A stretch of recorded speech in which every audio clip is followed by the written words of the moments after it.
good morning and welcome to International Desk.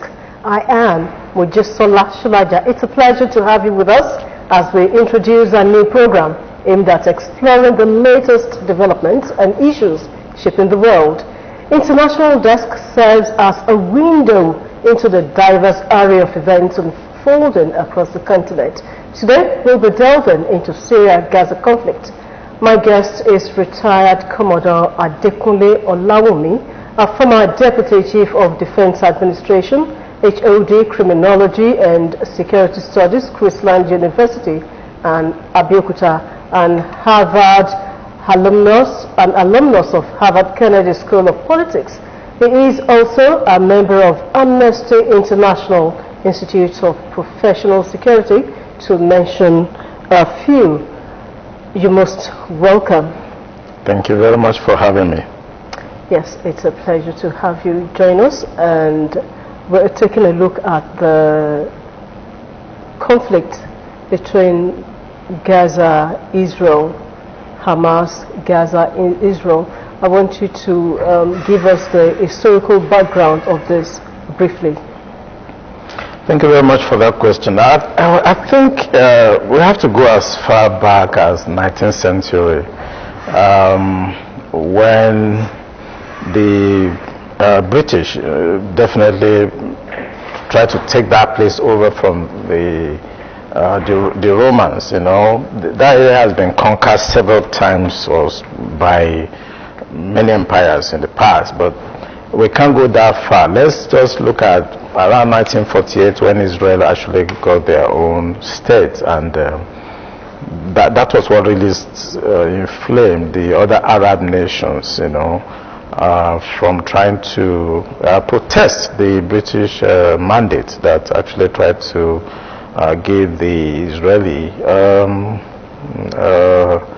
a chance to have a state within the Palestinian land. That area generally is known as Palestinian, even from the biblical time. So the coming of Israel to that place is actually what influenced the Arabs. You know, Egypt, Saudi Arabia, Iran, even Jordan initially, Syria, Lebanon. Most of these states that were within the Arab Middle East were not very comfortable with the arrival of the Jewish people. Maybe as we go on, I will be able to explain the difference between Jews and Jewish people. And that is what I think our audience need to know. You can be a Jew because you're a Jew by birth. You can be Jewish because you're Jewish by religion. So most of the people that we have in that space today are Jewish. They are Jews by religion, and they are not the original Jews that the biblical. Most of you that are Christians, they are not they are not those Jews that you refer to in the Bible. Most of the Jews, not most, all the Jews at that time were actually black people.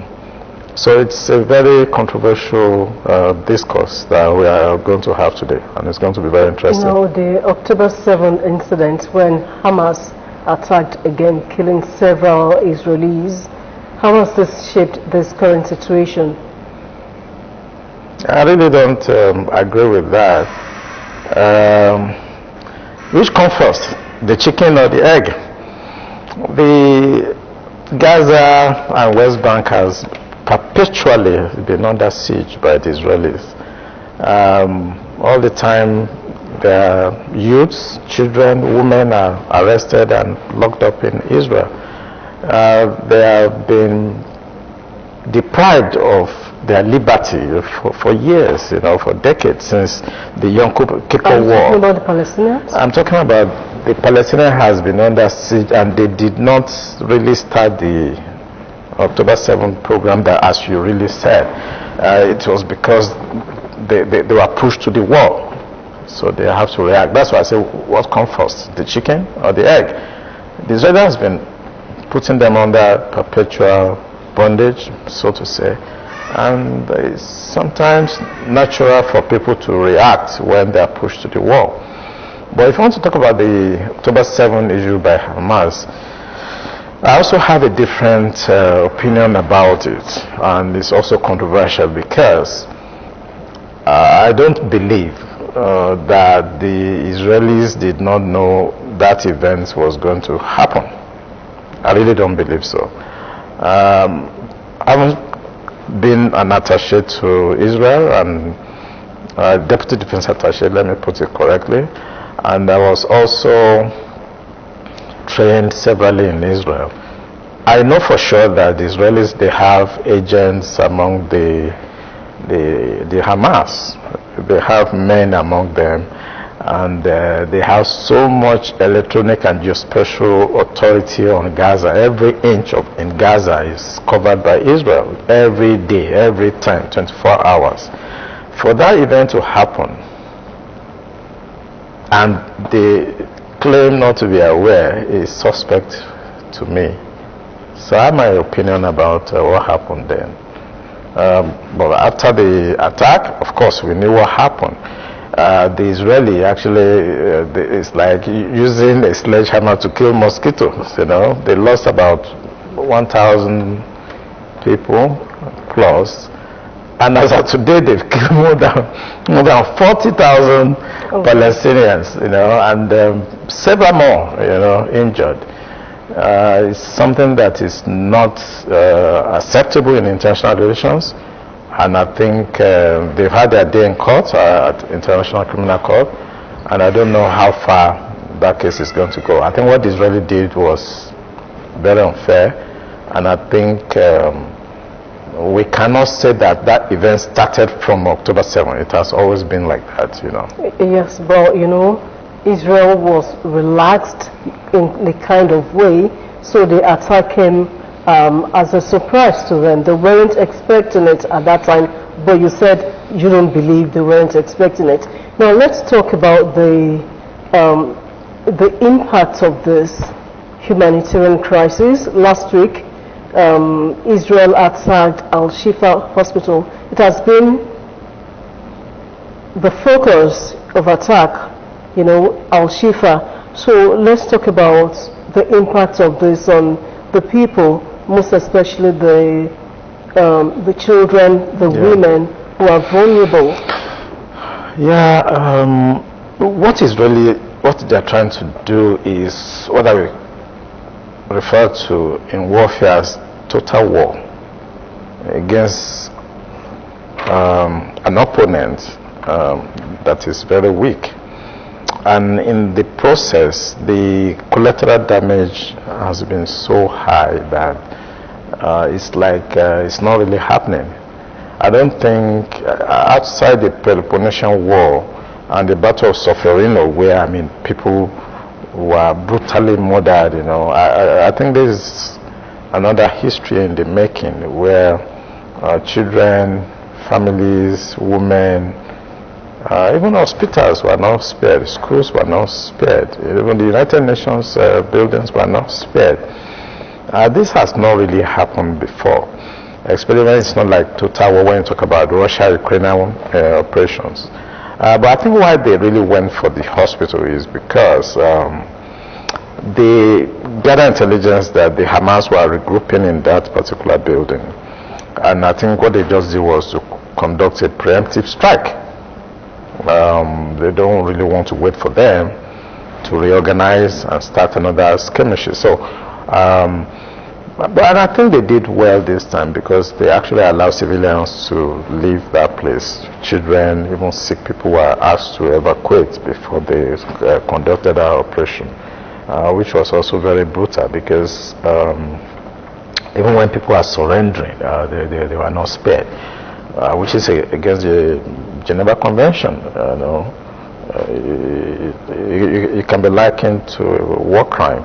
You know, when you have cornered people and they have surrendered, and you are still shooting at them, and more than 200 people were killed. You know, most of the activities that we are seeing, my concern is that I really don't want it to be what we say in international relations, that it becomes state practice, where things like this will go unpunished, and subsequently other states we, take dressing from what the Israelis are doing.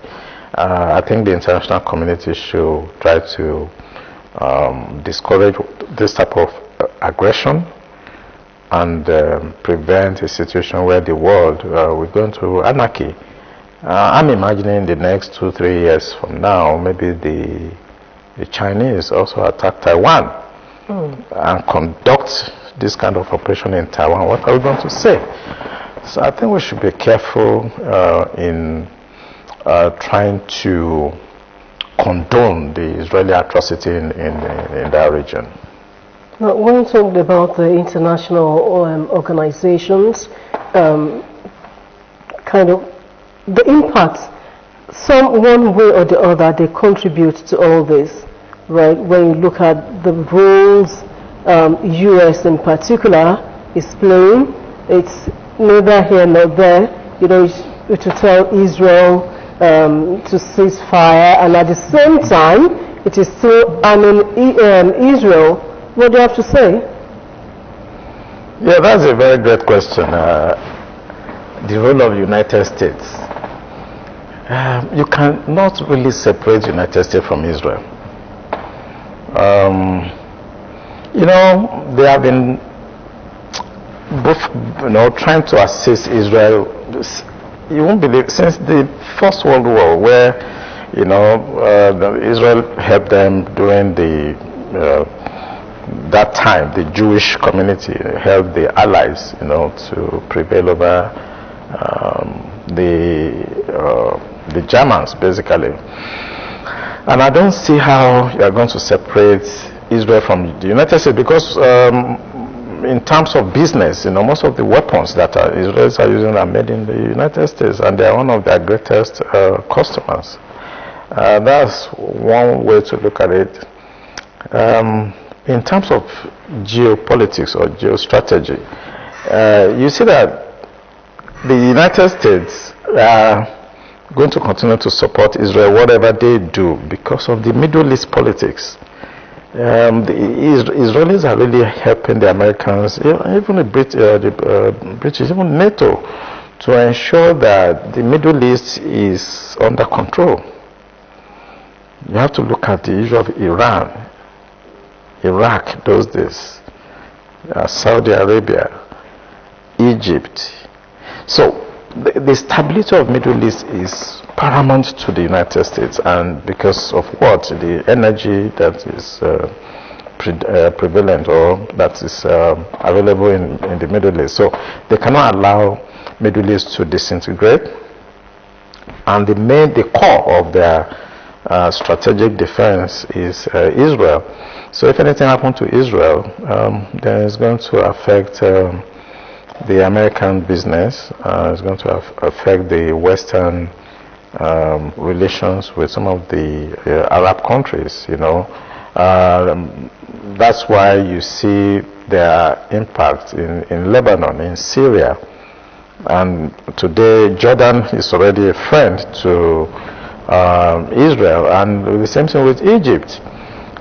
Recently, before this October 7 attack, the Saudi Arabia were almost signing a relationship with Israel, and I think it was that attack that actually put asunder to that. So the stability of Middle East is very key to why the United States will always support Israel no matter what they do.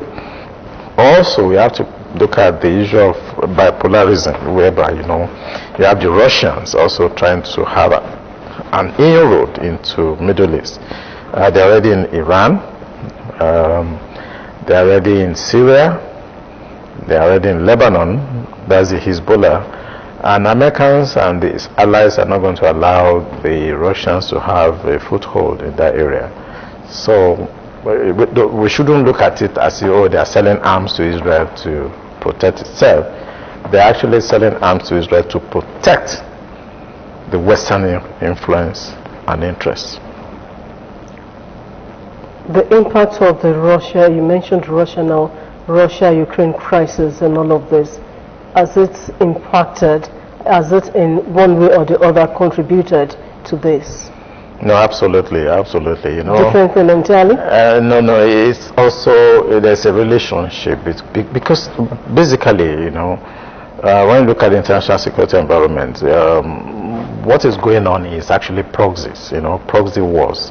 So when you look at Ukraine, Russia, you know that Ukraine is a proxy to the NATO countries. If you look at the Hezbollah in Lebanon, they are proxies to Iran, and Iran is a proxy to Russia.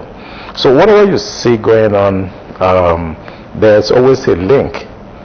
I also want to even project that the future war between China and Taiwan is somehow related, because you have to divert attention and weapons and the armadas, you know, away from the Taiwan Strait and let them be busy around the Gulfs. That's the Gulf of Sidra, Gulf of Oman, and so on, and distract the Americans from, you know, protecting or showing off their weapons around the Taiwan Strait. So you can see the link between the Russians, China, Iran, and the interest in Taiwan. And the skirmishes you are seeing sometimes in Gaza, West Bank, Israel, is to also to draw the Americans away from giving too much attention to Ukraine.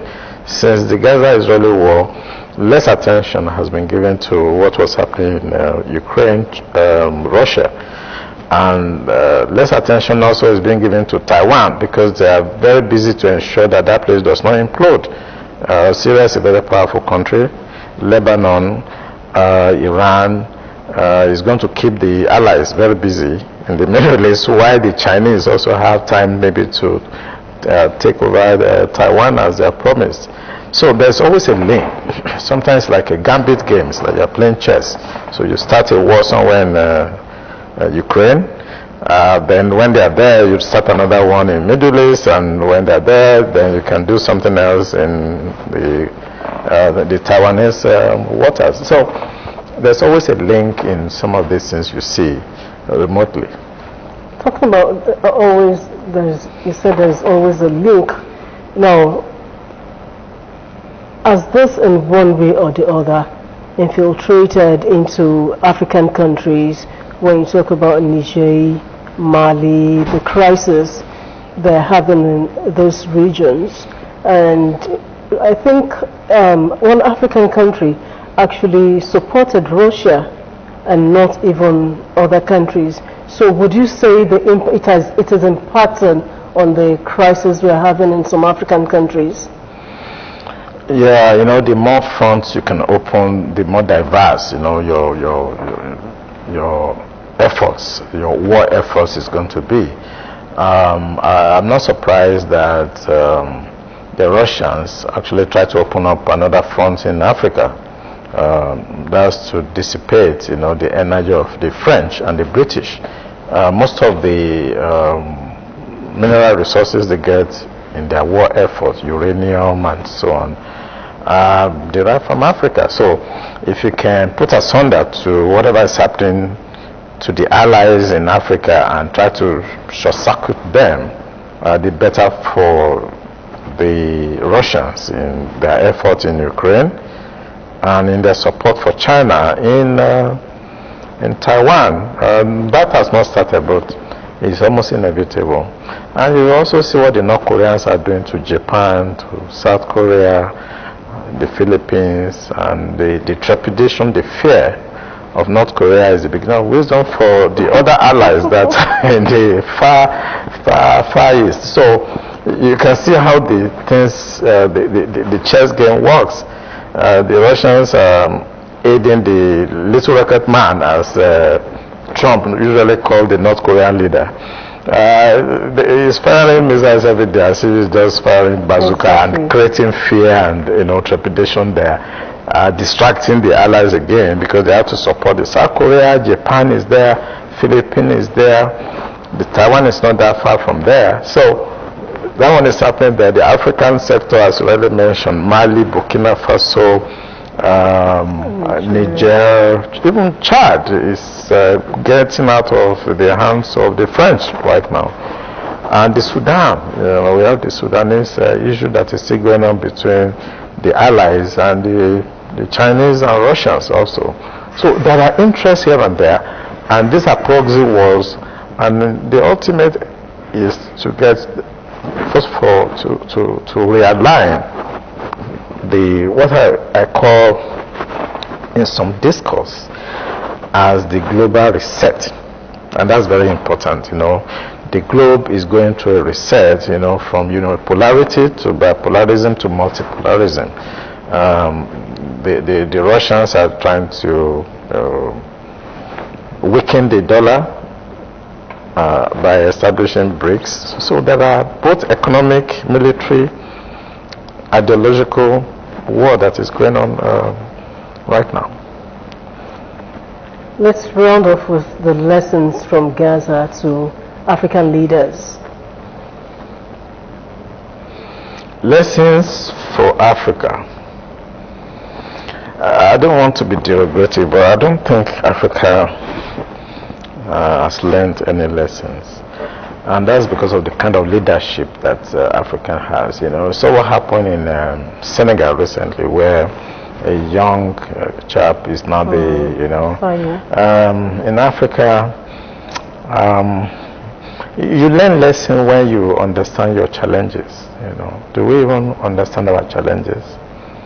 But technically, the lesson you should learn basically is not to be a proxy to any of these world powers. Don't allow yourself to be used as proxy, because at the end, the dust, when it's settled, you are going to suffer it with your population. So it's good to be independent in the real sense of it. That's a lesson. Iraq is what it is today. Libya is what it is today. Syria is what it is today. Lebanon is what it is today. So don't let your space be used as a proxy war against each other. So no matter what is the attraction, don't allow yourself to be used as a proxy by the world power. Not even Chad, not Mali, not Burkina Faso, not Niger. At the end of the day, they are going to pay for it if they allow themselves to be used as proxy. Can Israel win this war? Nobody can win an asymmetric war. It can continue for the next 1,000 years. They cannot win that war. They can only negotiate and try to use diplomacy. It's better to use diplomacy. You can kill as many people. There's a theory that if you kill one terrorist, then you are creating another 10. They can't win that war. They can win the battle, but they cannot win the war. Okay, thank you so much.